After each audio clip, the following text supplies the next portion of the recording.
오늘 사무엘상 26장 전체를 본문 삼아서 20번째 다윗 시리즈 말씀을 나누도록 하겠습니다. 오늘 본문을 보면 사울을 죽일 수 있는 기회에서 살려주는 이 다윗의 이야기가 기록되어져 있습니다.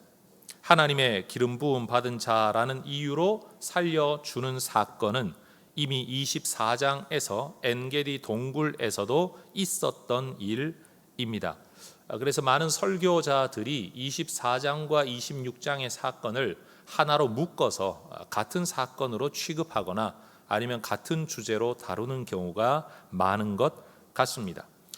그러나 여러분, 우리가 지난주에 드리는 예배와 오늘 드리는 예배가 같은 예배라고 할지라도 여러분, 이 예배를 드리는 우리의 내면은 전혀 다르다라는 측면에서 여러분, 이것이 똑같은 사건으로 그저 예배의 사건으로 취급할 수 없는 것처럼 저는 24장의 사건과 오늘 26장의 사건은 사울의 내면이 달랐고 다윗의 내면이 달랐다, 그리고 그들의 상황이 달랐다라는 측면에서는 서로 다른 관점을 가지고 바라보는 것이 옳겠다라는 생각에서 저는 26장을 구분해 오늘 설교하려고 합니다.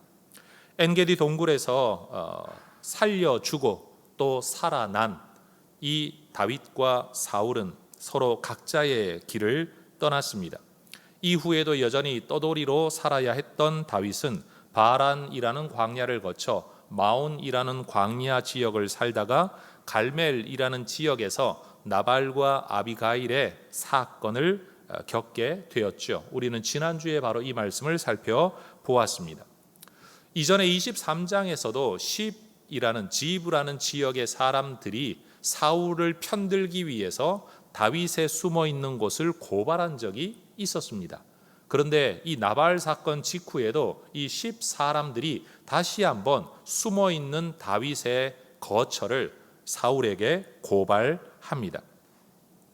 이 말을 들은 사울은 또다시 특별 부대를 구성해서 다윗을 뒤쫓기 시작합니다. 여러분, 지금 이 사울, 다윗을 뒤쫓는 사울은 분명 24장에서 다윗에 의하여 죽을 고비를 넘기고 살아난 사람입니다. 은혜를 입었습니다. 죽을 수 있었는데 나를 죽게 하지 않은 겁니다. 그럼에도 불구하고 사울은 여전히 다윗을 뒤쫓습니다. 사람 참 변하지 않는다라는 말을 이럴 때 하는 것 아니겠습니까? 다윗도 사울이 자기를 뒤쫓고 있다는 사실을 알게 되었습니다. 그래서 정탐꾼들을 보내어 이 사울의 부대의 동향, 특별 부대의 동향을 파악합니다. 그리고는 정탐꾼들의 보고를 받은 그날 밤 다윗은 무슨 생각에서였는지 아비새라는 장수 한 사람만을 데리고 사울의 진영으로 한밤중에 몰래 잠입해 들어갑니다. 그런데 여러분, 사울은 어떤 진을 치고 있었느냐? 동심원 구조로 가장 한가운데 사울이 누워 자고 있었고 그 주변을 동심원으로 많은 3,000명의 군사들이 여러분 진을 치고 함께 누워 있었던 것을 발견한 겁니다. 이 사울에게 다가가려면 수많은 병사들을 지나가야만 합니다. 그런데 희한하게도 단 한 사람도 깨어있지 않고 모두가 잠들어 있었다라고 성경은 이야기합니다.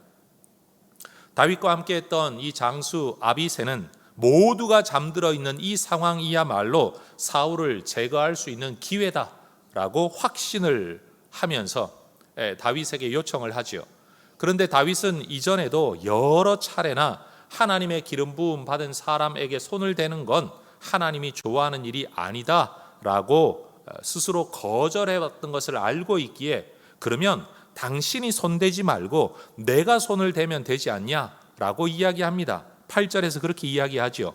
하나님이 오늘 당신의 원수를 당신의 손에 넘겨주셨습니다. 내가 창으로 그를 찔러 단번에 땅에 꽂아버리겠습니다. 잠들어 있는 사람, 누워 있는 사람 위에서 한 번만 창 내리 꽂으면 그를 처치할 수 있습니다. 2번 찌를 것도 없습니다. 너무나도 확실한 기회입니다 라고 이야기를 하는 겁니다. 아비새는 지금 이 다윗의 문제를 자기가 대신 해결해 주겠노라고, 그리고 따지고 보면 본인도 도망자 신세를 벗어나기 위해서는 사울을 처치해야만 하는 겁니다. 문제를 해결하고 원수를 갚기 위해 그는 사울에게 창을 휘두르고 창을 내리꽂기를 원하고 있었습니다. 그러나 하나님의 기름 부음 받은 사람에 대한 다윗의 신념은 내 손에만 피 묻히지 않으면 된다라는 정도의 것이 아니라 내 손만이 아니라 누구의 손이라도 그에게 대면 안 된다라는 것이 다윗의 신념이었습니다. 9절은 말하죠. 죽이지 말라. 누구든지 손을 들어 여호와의 기름 부음 받은 자를 치면 죄가 없겠느냐. 내가 죽이지 않는다고 해서 내가 괜찮을지 모르지만 네가 그 일을 하면 네가 하나님 앞에 죄를 얻게 된다라는 말입니다. 여러분, 내 손을 댈 수 없으니 부하의 손을 빌려 원수를 처치한다고 해서 하나님께서 그 의도를 모르시는 것이 아닙니다. 여러분, 내 입으로 말하지 않았다고 해서 내가 책임 없는 게 아니고 내 손으로 그 일을 행하지 않았다고 해서 나는 책임 없다라고 하나님 앞에서 말할 수 없는 일들이 얼마나 많습니까? 내 손으로 하진 않았지만 누군가의 손으로 하도록 영향을 끼친 것, 내가 말을 하진 않았지만 그 사람이 그 말을 하도록 영향을 끼친 이 모든 것들에 대한 책임을 우리 하나님은 누구에게 있는지 알고 계시다. 다윗은 그것을 믿고 있었다라는 겁니다. 다윗은 하나님의 기름 부음 받은 사람에게 내 부하가 손을 댐으로 그 사람이 죄와 저주를 받게 되는 것을 원치 않았던 겁니다. 오히려 다윗은 그렇게도 자기를 괴롭히고 죽이려고 하는 사울이라는 존재, 내가 비록 이 고생을 하고 있다고 할지라도 그의 삶, 그의 존재, 그 모든 목숨에 대하여 하나님의 주권에 완전히 맡겨드리죠. 10절은 그렇게 말하지 않습니까? 하나님께서 그에게 손을 대실 거다. 내 손을 대지 않겠다. 그러나 하나님이 그에게 손을 대실 때가 온다. 그가 자연사하거나 아니면 사고로 죽거나 아니면 전쟁에서 죽거나 그의 죽고 사는 문제는 내 손에 달려있는 게 아니라 하나님 손에 달려있는 것이다 라고 이야기합니다. 다윗은 나발 사건을 통해 악한 사람을 내 손으로 처벌하지 않아도 하나님께서 처벌할 사람은 하나님의 때에 하나님의 방법으로 해결하신다는 경험을 이미 확실하게 했습니다. 이전에는 그냥 하나의 가치관과 신념이었다면 지금 이 26장에서의 이 믿음은 경험에 근거한 확실한 신념이 된 겁니다. 우리 하나님의 주권에 맡기면 하나님이 하나님의 뜻에 따라 반드시 행하신다라는 것을 나발 사건을 통해 경험했기 때문입니다. 한 번 했던 일, 두 번이라고 못하겠냐라고 우리는 이 일을 쉽게 보아서는 안 됩니다. 한 번도 어려운 일을 두 번이나 할 수 있었던 것, 그 뭐 때문이냐? 하나님의 은혜의 경험이 다윗으로 하여금 이 일을 가능하게 했다라는 겁니다. 그렇죠, 여러분. 하나님을 향한 헌신이나 사랑의 실천 한 번 하기 어렵습니다. 그런데 그 일을 두 번 했다 그러면 사람들은 그렇게 말합니다. 그 사람은 원래 그런 사람인가 봐. 그런데 여러분, 세상에는 선하고 좋은 일을 원래 그렇게 행할 수 있는 그런 사람은 없습니다. 왜요? 우리 모두가 죄성을 가진 인간이기 때문에 그렇습니다. 한 번도 힘든 일을 두 번이나 한 것은 당연한 일이 아니라 은혜의 일입니다. 하나님의 특별한 은혜가 없이는 이루어질 수 없는 일이라는 사실이죠. 성도 여러분, 어려운 일이 우리에게는 일상의 일이 될 수 있는 그런 하나님의 은혜가 우리 모두에게 충만하기를 주의 이름으로 축원합니다. 다른 사람들은 한 번도 힘들다고 하는 일을 두 번, 세 번, 일생 동안 반복할 수 있는 것, 그거 하나님께서 주시는 은혜이고 은혜를 깨달은 사람만이 행할 수 있는 일이라는 사실이죠. 그래서 다윗은 이번에도 사울을 죽일 수 있는 확실한 기회를 포기하고 나만 포기한 게 아니라 남도 하지 못하게 말리고 사울의 개인 사물이었던 창과 물병만 증거물로 챙겨 그 자리를 떠나갑니다.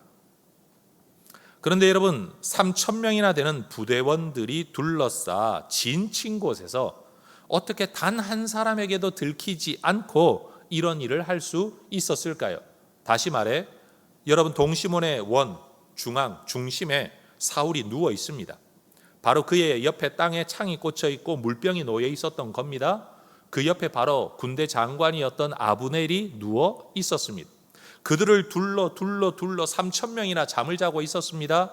여러분, 아무리 몰래 잠입해 들어갔다고 할지라도 여러분, 단 한 사람도 이 일을 목격하거나 알지를 못했다. 이 상황은 어떻게 된 것일까요? 굳이 일상적이고 상식적인 관점에서 설명을 해보자면 사울의 부대는 공격을 방어하기 위한 경계 작전을 수행하는 부대가 아니라 그들이 공격하고 찾아가는 수색하는 작전을 하고 있었기 때문에 경계에 대하여서는 여러분 그들이 좀 소홀했을 것이라는 것을 우리는 이미 예상할 수 있습니다. 쳐들어오는 적을 막는 거라면, 누군가와 맞서 싸우는 일이라면 쳐들어올 적을 예상하고 경계 작전을 성실하게 해야 되지만, 지금 그들은 쳐들어오는 적을 막기 위한 게 아니라 여러분 이 다윗을 뒤쫓아 그를 잡기 위한, 그리고 다윗은 이미 자기 손으로는 사울에게 손대지 않겠다는 걸 몇 번이나 표방했던 인물이기 때문에 아마 그들은 다윗이 우리를 쳐들어오진 않을 거야 라는 아주 편안한 마음을 가지고 있었던 것 같습니다. 이건 제가 이해하기 위해서, 합리화하기 위해서 제가 설명을 해보는 겁니다. 그렇다고 하더라도 성경은 이 상황을 그렇게만 말하고 있지는 않습니다. 12절을 한번 보십시오. 아무도 보거나 눈치채지 못하고 깨어있는 사람도 없었으니 이는 여호와께서 그들을 깊이 잠들게 하셨으므로 그들이 다 잠들어 있었기 때문이었다라고 성경은 말합니다. 질문 한번 드려볼게요. 하나님이 그들을 깊이 잠들게 하셨다라는 것을 여러분 사울이 알고 있었을까요? 3,000명의 군사들이 알고 있었을까요? 다윗이 알고 있었을까요?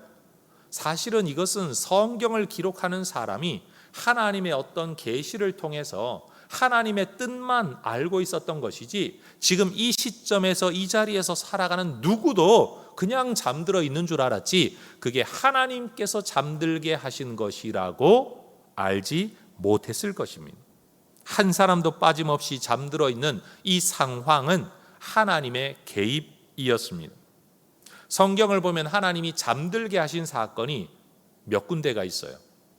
하나님께서 창세기 2장을 보면 아담에게서 하와를 만들기 위하여 그를 깊이 잠들게 하시고, 여러분 자기의 뼈를 꺼내는데도 모를 정도면 이건 오늘날의 마취보다도 엄청난 마취 정도의 깊이 잠드는 상황이었겠죠.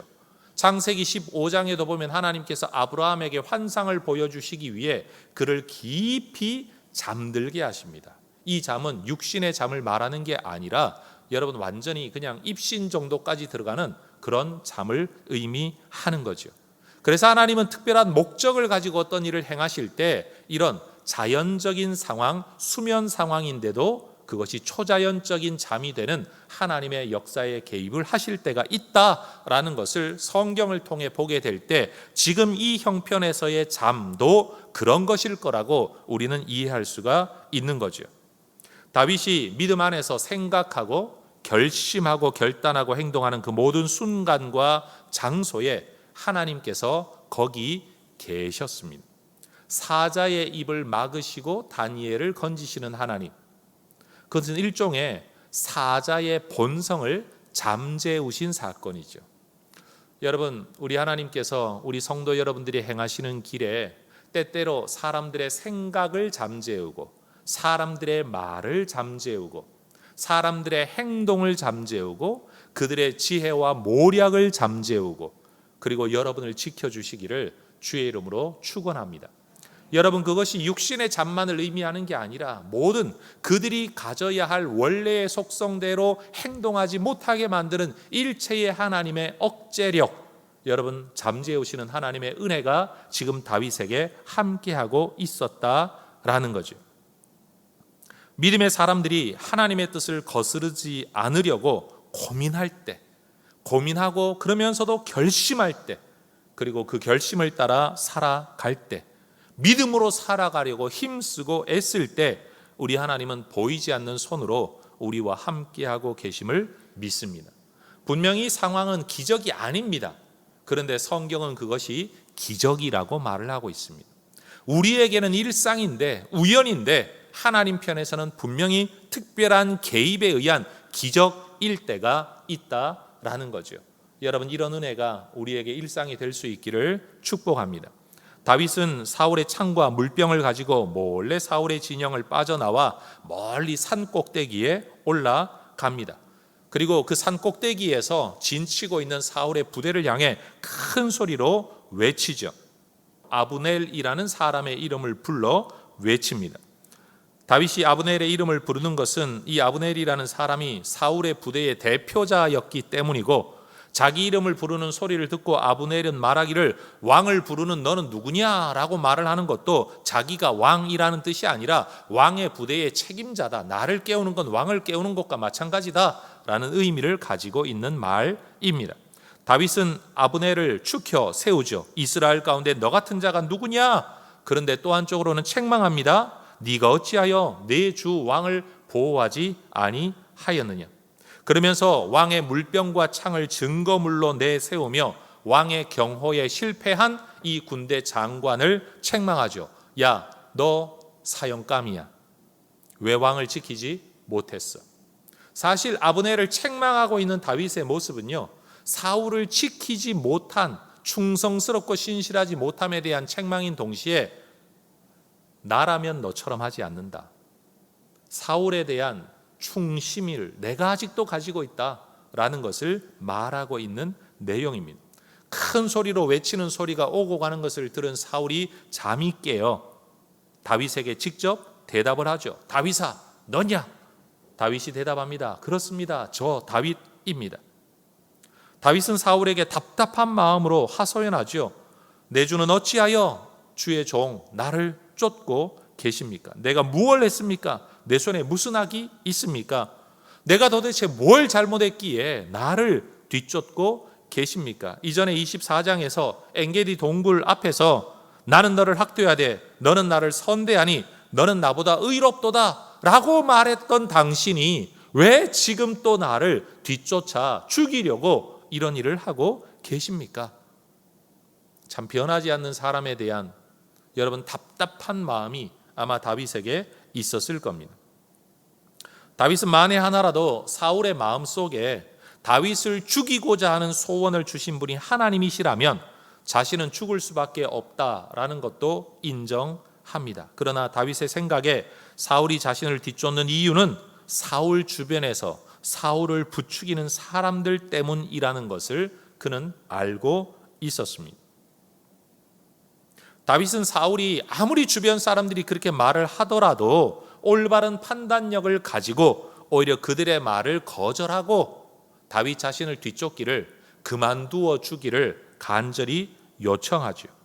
20절에도 말하기를 벼룩 하나 뒤쫓기 위해 왕이 뒤쫓아 다니는 게 가능한 일입니까? 라고 이야기하는 겁니다. 그러고는 사울의 창과 물병을 돌려줍니다. 왜냐하면 처음부터 빼앗으려고 욕심내어 가져온 것이 아니었기 때문입니다. 다윗은 사울의 생명, 왕의 자리, 자녀, 명예, 사울의 것이 무엇이든 그것을 빼앗고 싶어 하지 않았습니다. 하나님께서 내게 주시는 거라면 어쩔 수 없이, 거부할 수 없이 받아들여야 되겠지만 내가 나서서 사울의 것을 빼앗으려고 한 적도 없고 그런 삶을 살고 싶지도 않았다라는 겁니다. 다윗은 하나님의 주권과 섭리를 믿는 사람으로서 내 길, 내가 걸어가려고 하는 이 길, 비록 지금은 도망자이지만 내가 지켜가는 이 신념의 길, 믿음의 길을 하나님께서 지켜주시기를 소망하고 있었죠. 그래서 여러분, 이런 사울 같은 사람, 지긋지긋하게 자기를 뒤쫓는 이 사람, 이 상황 속에서도 다윗이 가지고 있었던, 그가 소망하고 있었던, 그가 바라보고 추구하고 있었던 삶의 태도가 무엇이냐? 23절과 4절이에요. 화면을 보면서 다 함께 읽어보기를 원합니다. 23절 4절입니다. 여호와께서 사람에게 그의 공의와 신실을 따라 갚으시리니 이는 여호와께서 오늘 왕을 내 손에 넘기셨으되 나는 손을 들어 여호와의 기름 부음을 받은 자 치기를 원하지 아니하였음이니이다. 오늘 왕의 생명을 내가 중히 여긴 것 같이 내 생명을 여호와께서 중히 여기셔서 모든 환난에서 나를 구하여 내시기를 바라나이다. 여러분, 이 말을 지금 사울에게 하고 있습니다. 그런데 이 말은 사울에게 하는 말이 아니라 하나님께 하고 있는 말입니다. 다윗은 하나님에게 대한 아주 확실한 믿음이 있었습니다. 공의와 신실을 따라 갚아주시는 하나님. 내가 누군가에게 행하는 대로 뿌리는 그대로 내게 갚아주실 하나님. 내가 누군가에게 창을 들어 해할 수 있는 기회가 내게 주어졌음에도 하나님의 기름 부음 받은 자라는 이유로 내 손을 대지 않고 내 말을 대지 않고 내 창을 대지 않을 때 하나님께서 내가 누군가의 손에 완전히 넘어가는 상황에서라도 내 생명을 지키고 내 삶을 지켜주시기를, 내가 그의 생명을 아꼈으니 다른 사람도 내 생명을 아끼는 때가 오기를 그는 하나님 앞에 바라고 있었던 겁니다. 여러분, 그게 바로 다윗의 믿음이었습니다. 따라하십시다. 심는 대로 거둡니다. 여러분, 다윗은 이 믿음을 가지고 있었어요. 사울에게 행하는 모든 일이 사람에게 행하는 일이지만 이건 내가 하나님 때문에 행하는 일이기 때문에 하나님께 행하는 일이다라고 다윗은 믿고 있었다라는 겁니다. 여러분, 이 땅을 살 때 우리가 가져야 할 믿음이 바로 이런 겁니다. 사람의 믿음이 그 사람의 삶과 태도와 행동과 말을 결정합니다. 우리 다 예수 믿는 사람입니다. 똑같은 하나님 믿는 것 같아요. 근데 살아가는 모습이 다 다릅니다. 왜요? 하나님은 믿지만 그 하나님이 어떤 분인지, 내가 어떤 삶을 살아야 될지에 대한 성경에 대한 믿음은 사람마다 다르기 때문에 그 믿음에 따라 다르게 행동하는 거예요. 그래서 믿음은 강요되거나 여러분 의무라고 말하기는 참 힘들지만 분명 더 나은 믿음과 못한 믿음이 분명 존재하는 건 사실이에요. 물질에 대한 우리의 태도에서 우리가 물질에 대하여 하나님에 대하여 어떤 의식을 가지고 있는가가 반영되어지죠. 삶을 살아갈 때 여러분, 할 수만 있으면 다른 사람을 섬기려고 하는 사람과 절대 손해보지 않으면서 다른 사람의 해를 입히고라도 나는 내 것을 챙겨야 된다라고 살아가는 사람들, 예수 믿는 사람들 중에도 분명히 그런 사람들이 있습니다. 왜 그렇게 살아갈까요? 그들은 그렇게 믿기 때문입니다. 왜요? 내 삶은 내가 책임져야 돼. 아무도 날 도와주지 않아. 내 손에 없는 건 내 거 아니야. 내가 이렇게 한다고 누가 날 도와줘? 라고 생각하고 믿는 사람은 자기 것을 자기가 챙길 수밖에 없는 겁니다. 그런데 내가 지금 저를 살려주고 내가 지금 저를 도와주고 흐르는 물에 양식을 던지는 한이 있더라도 하나님이 반드시 되찾게 하실 거라고 믿는 사람들은 그렇게 행동할 수 있다라는 겁니다. 결국 우리의 삶을 보면 우리의 믿음이 보이죠. 그 사람이 살아가는 모습을 보면 그 사람의 모든 믿음이 보인다라는 겁니다. 다윗이 사울을 살려주는 이유는 사울이 잘나서가 아닙니다. 다윗 자신이 하나님께 은혜를 입기 위해서입니다. 그런데 여러분, 우리가 사람을 대할 때 사람 대하듯 하지 말고 하나님 대하듯 해라 라는 말은 그 사람이 하나님이라는 뜻이 아니에요. 그 사람이 대접받을 만한 자격이 있어야지, 그게 아니에요. 그 사람의 자격이 있든 없든 내가 하나님 때문에 그 사람을 대접하면, 그 사람을 존중하면 하나님이 나를 그렇게 대해 주실 거라는 믿음을 가진 사람만이 그런 일을 행할 수 있다라는 거예요. 사람을 보면서 하나님을 의식하는 사람은 하나님이 갚아주실 것을 믿지만, 사람을 보면서 사람만 보는 사람은 하나님이 내게 갚아주실 거라는 생각을 하지 않고 있는 사람이라는 거죠. 우리가 사람에게 행하는 모든 말과 행위, 그것을 하나님 앞에서 행하는 것이다라고 믿는 사람들에게 하나님은 반드시 갚아주실 줄로 믿습니다. 받는 사람의 자격을 우리는 더 이상 이야기하지 않아야 합니다. 여러분, 사울이 도대체 무슨 자격이 있습니까? 그에게서 무슨 믿음이 있습니까? 그에게서 무슨 인격이 있습니까? 그에게서 무슨 자비가 있습니까? 그런데도 다윗은 그에게 자비를 베풀고 은혜를 베풀고 선을 베풉니다. 왜 그렇습니까? 우리가 행하는 공의와 신실을 따라, 사람에게 행하는 이 모든 것을 따라 우리에게 갚아주시는 하나님을 다윗이 믿고 있었기 때문에 그런 겁니다. 여러분, 우리 모두가 세상을 살아가고 인간 세상을 살아가고 사람과 대면하여 살아가지만 항상 하나님을 의식하며 대할 수 있기를 주의 이름으로 축원합니다. 여러분, 신앙생활 하실 때, 목회자들을 대할 때 사람의 됨됨이나 자격이나 인격을 가지고 이야기하기 시작하면 세상에 여러분을 지도할 수 있는 목회자는 한 사람도 없습니다. 그렇지 않습니까? 만약 반대로 똑같은 관점을 가지고 이야기하면 여러분의 자녀들이 여러분을 존중할 이유가 인간적으로 보면 없습니다. 우리가 가지고 있는 삶의 기준을 가지고 다른 사람을 바라보기 시작하면요, 우리는 말 그대로 정글, 살아남는 놈이 이기는 놈, 이기는 놈이 강한 놈이라는 원리를 가지고 살아갈 수밖에 없다라는 거예요. 여러분, 우리가 누구를 만나든 누구를 대하든 하나님을 의식하며 하나님 대하듯 살아갈 수 있기를 소망합니다. 여러분이 가게를 운영하는 분들이라면 여러분 가게에 찾아오는 손님을 하나님 대접하듯, 천사를 대접하듯, 그 사람이 진상 고객이라고 할지라도 하나님 대접하듯 하다가 보면 그 사람은 진상을 부리지만 하나님은 다른 곳에서 여러분에게 갚아주실 줄로 믿습니다. 여러분이 민원인을 대하는 공무원이라고 한다면 여러분, 하나님 대하듯 천사를 대하듯 아브라함이 부지 중에 천사를 대했던 것처럼 여러분, 이 사람을 내가 대하는 게 아니라 하나님 대하고 있다라는 마음을 가지고 살아갈 수 있기를 소망합니다. 목회자도 그래서 성도들을 바라볼 때 성도가 아니라 평신도가 아니라 집사가 아니라 저 사람이 하나님이다라고는 생각을 가지고 대할 때 목회자도 실수하지 않고 여러분 아름다운 길을, 목회의 길을 걸어갈 수 있는 것이고, 성도들도 성도들을 바라보고 목자들을 바라보고 지도자들을 바라볼 때 여러분 그들이 하나님 바라보듯 여러분이 대할 수만 있다면 우리는 모두가 복을 누리는 삶을, 사랑이 실현되어지는 삶을 살아갈 수 있을 거라고 확신합니다. 여러분, 사울도 이 다윗의 중심을 모르는 바가 아니었습니다.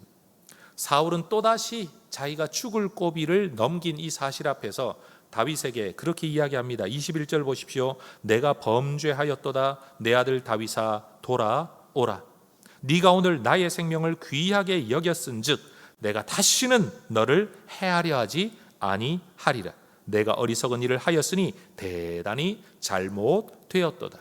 여러분, 24장에서 엔게디 동굴에서는 이런 말 한 적 없습니다.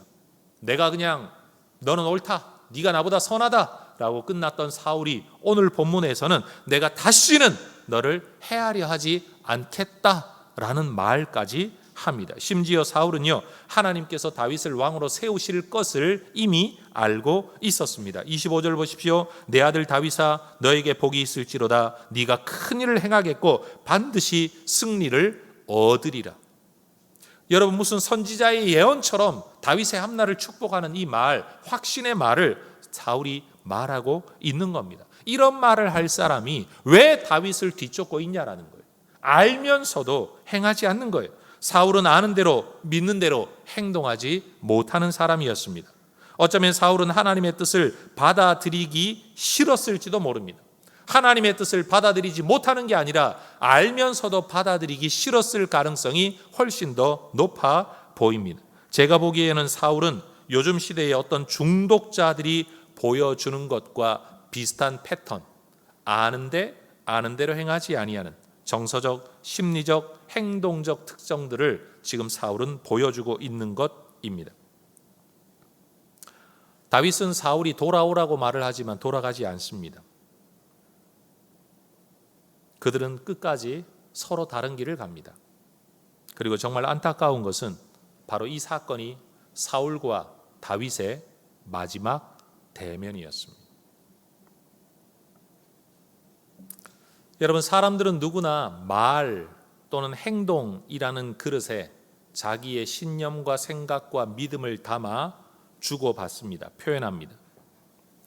오늘 이 본문 속에 여러분 지나온 다윗과 사울의 관계를 돌아보면 죽다 살아난 사울이 다윗 때문에 생명을 얻은 사울이 다윗을 잡겠다고 다시 출정하게 된 이유가 무엇이냐를 오늘 본문 1절에서는 10사람들의 말 때문이다 라고 분명히 말하고 있어요.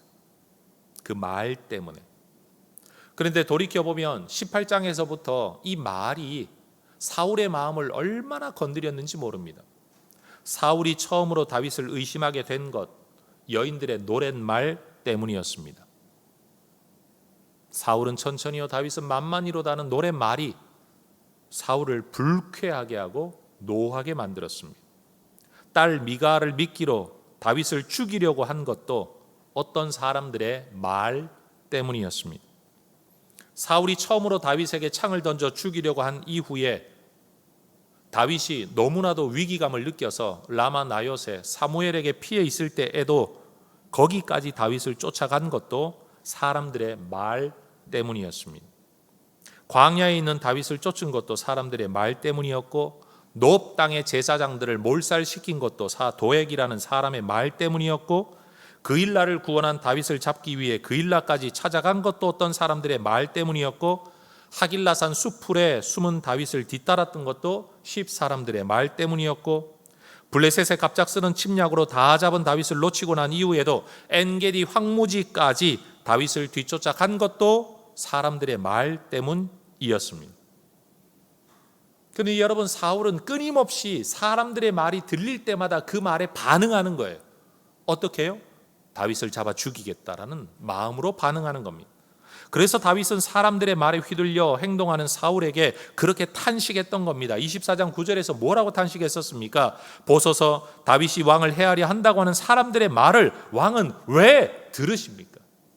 듣지 말아야 할 말을 왜 듣고 계시고 믿지 말아야 할 말을 왜 믿고 계시고 그냥 흘려버려야 할 말을 왜 가슴에 담아두고 지금 이런 삶을 살아가고 있느냐라는 거죠.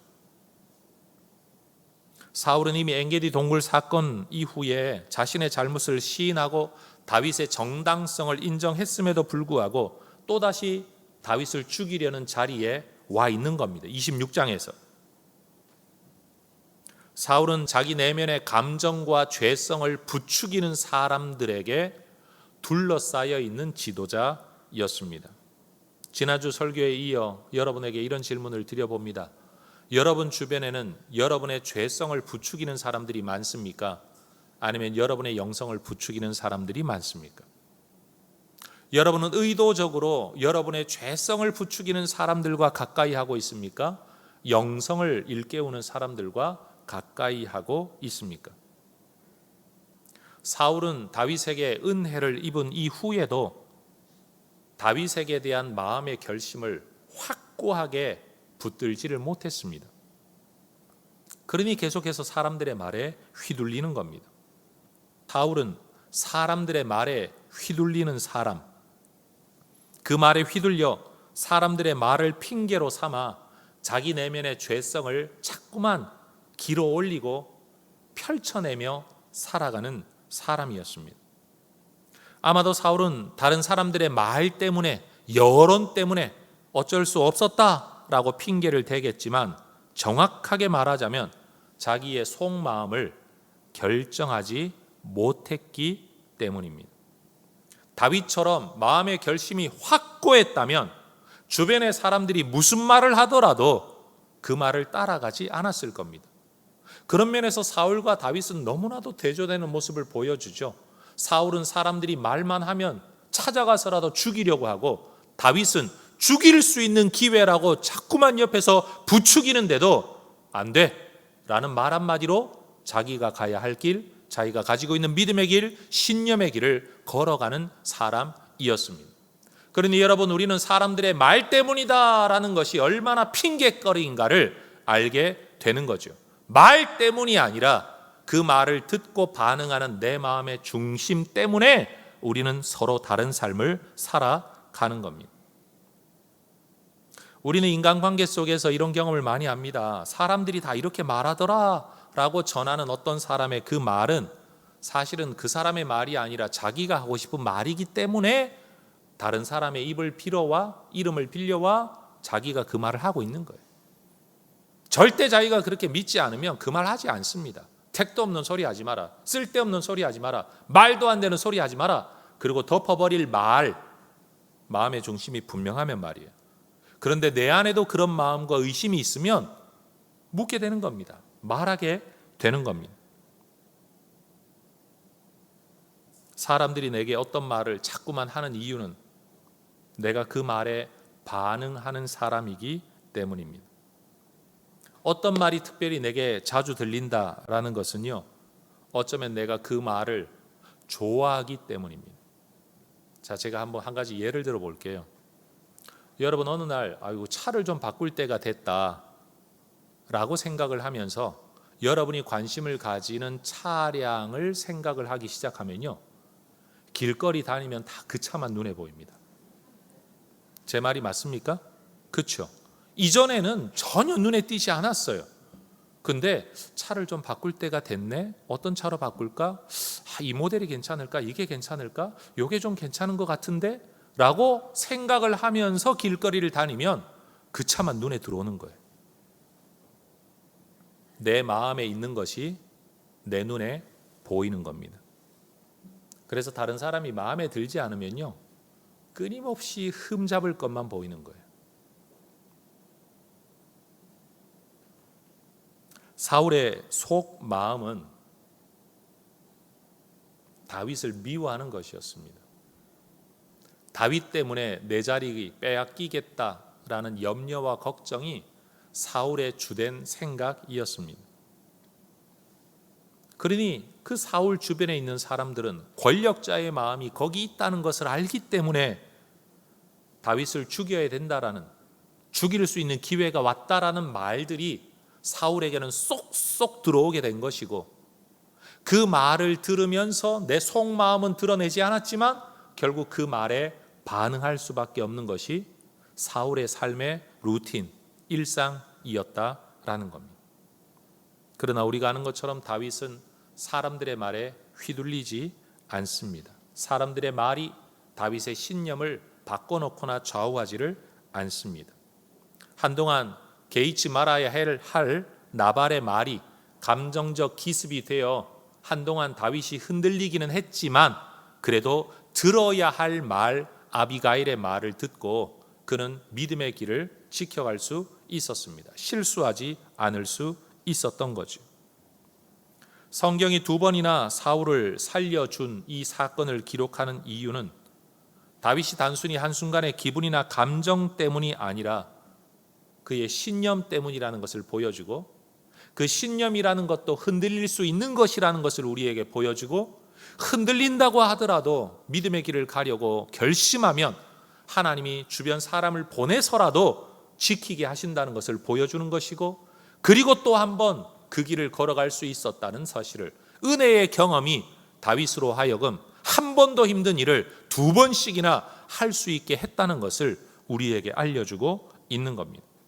여러분, 사람들의 말에 휘둘리지 않는 방법은 하나님 주권에 대한 믿음의 신념이 분명해지는 것입니다. 여러분, 믿음이 확고하게 세워지고 내가 붙들겠다고 작정을 하면 유혹이 줄어듭니다. 이전에는 유혹이었는데 유혹이 안 된다라는 거예요. 근데 마음의 결심이 약해지면 약해질수록 작은 말, 지나가는 말도 내게 유혹이 되는 게 인간인 겁니다. 그러니 여러분, 말에 휘둘리는 사울처럼 살지 말고 어떤 말이 있든지 내 속마음은 썩어 문드러지더라도 나는 믿음의 길을 가겠다 결심하고 살았던 다윗의 길을 걸어가시기를 주의 이름으로 축원합니다. 무슨 일이 있어도 나는 주일 예배를 드린다, 이 결심이 확고하면요, 주일날 오는 이야기는 들어보지도 않고 야 일단 안 돼, 일단 빼고 이야기해, 다른 가능성을 찾아봐 라고 말을 할 수 있는데, 한번 들어볼까? 들어보고 결심할까? 라고 내 결심이 약해지면 약해질수록 여러분 주일날 약속도 많이 생기고요, 그런 상황이 벌어질 수밖에 없는 거예요.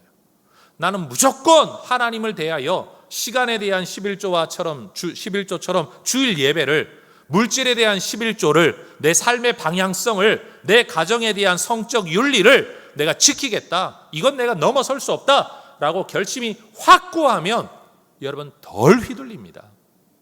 그런데 이 결심이 약해지면 약해질수록 사방천지가 전부 유혹거리이고 도대체 믿음 생활하기는 너무 힘들다라는 말을 할 수밖에 없는 거예요. 성도 여러분, 휘둘리는 인생 되지 않으시기를 다시 한번 주의 이름으로 축원합니다.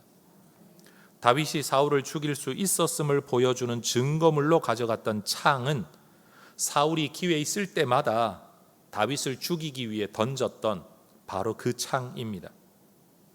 사울은 귀신에 사로잡혀 두려워 떨 때도 항상 이 창을 손에 쥐고 있었습니다. 사울에게 있어서 이 창은 자기 뜻을 펼치는 수단이자 감정 표현의 도구이자 또는 위안받는 도구이기도 했습니다. 그런데 지금 이 창이 다윗의 손에 들려 있는 겁니다. 앞으로 사울의 창이 더 이상 다윗에게 위협이 되지 못할 것을 보여주는 복선이고, 실제로 이것이 다윗과 사울의 마지막 만남이었다는 점에서 사울의 창은 더 이상 다윗을 위협하지 못합니다. 그러나 다윗은 자신의 칼과 창을 의지하여 살아가지를 않습니다. 골리앗과 맞설 때부터 지금까지 그는 창을 함부로 휘두르지 않습니다. 나발을 향해 이 창을 휘두르고 칼을 휘두를 위기가 있었지만 아비가일 덕분에 참을 수가 있었죠. 원수를 죽일 기회를 포기하고 손에 쥐고 있는 창도 휘두르지 못하는 사람, 곁에서 원수 갚도록 도와주겠다는 사람이 있는데도 굳이 거절하는 사람은 세상이 보기에 어리석은 사람이 맞습니다. 칼을 가지고서도 칼을 쓸 줄 모르는 사람, 쓰지 않는 사람, 세상은 어리석은 사람이라고 합니다. 그런데 유진 피터슨이라는 목사님은 온유함이라는 단어를 두고 이렇게 정의했습니다. 힘이 통제되는 상황, 그게 바로 온유함이다. 그런 점에서 신앙을 위해 감정과 힘을 통제하는 다윗은 온유한 사람이죠. 온유함은 무기력함이나 무능함이 아닙니다. 목적을 위해 힘을 통제할 줄 아는, 조절할 줄 아는 것, 그게 온유함입니다. 힘의 논리가 지배하는 이 세상 속에서 하나님의 주권을 믿고 쓸 수 있는 힘을 쓰지 않는다는 거, 이거 어려운 일입니다. 시간의 논리가 지배하는 이 세상에서 하나님의 주권을 믿고 무턱대고 기다린다는 거, 이거 보통 어려운 일이 아닙니다. 그러나 다윗은 믿었습니다. 하나님이 주실 것이라면 하나님의 방법으로 하나님의 때에 내게 줄 것이기 때문에 나는 내 뜻으로, 내 마음으로, 내 감정으로, 내 죄성으로 말을 휘두르지 않고 창을 휘두르지 않고 조급해하지 않겠다라고 그는 결심한 사람이었습니다. 이 결심이 있으니 조급하지 않은 겁니다. 조급하지 않으니 사람들의 말에 휘둘리지 않는 겁니다. 사울은 두 번이나 자신을 살려준 다윗 앞에서 오늘 21절에서 내가 어리석었다, 내가 잘못되었다 라고 이야기합니다. 다윗은 그동안 인생에서 두 명의 어리석은 자를 만났죠. 한 사람은 어리석은 자 나발이었고 두 번째는 어리석은 자 사울입니다. 그들은 큰 부자였고 권력자입니다. 그런데 여러분, 부자임에도 권력자임에도 왜 그들이 어리석은 사람입니까? 말을 함부로 휘두르는 사람이고 창을 함부로 휘두르는 사람이었기 때문입니다. 하나님의 뜻을 생각하지 않는 사람이기 때문에 그러했습니다. 이에 반해 다윗은 지혜로운 자의 모습을 보여주죠. 온유한 자, 지혜로운 자. 왜 그렇습니까? 하나님의 뜻을 먼저 분별할 줄 알고 하나님의 뜻에 자기를 내어 맡길 줄 아는 사람이기 때문입니다. 여러분, 우리 스스로 이 설교를 마치면서 이런 질문을 한번 해 보십시다. 그리고 여러분 스스로 한번 마음으로 대답해 보시기를 바랍니다. 그리고 그에 따라 결심하실 수 있으면 좋겠습니다. 나는 사람들의 말에 따라 움직일 것인가? 하나님의 말씀을 따라 움직일 것인가? 나는 내 손에 쥐인 창을 의지하여 살아갈 것인가? 하나님의 주권과 섭리를 의지하여 살아갈 것인가? 나는 조급함으로 말을 휘두르고 창을 휘두르는 자가 될 것인가? 아니면 온유한 자, 절제하는 자가 될 것인가? 나는 어리석은 자가 될 것인가? 지혜로운 자가 될 것인가? 여러분, 성경이 말하는 지혜는 똑똑함이 아닙니다. 바른 길을 걷는 힘, 사실은 그것이 지혜입니다.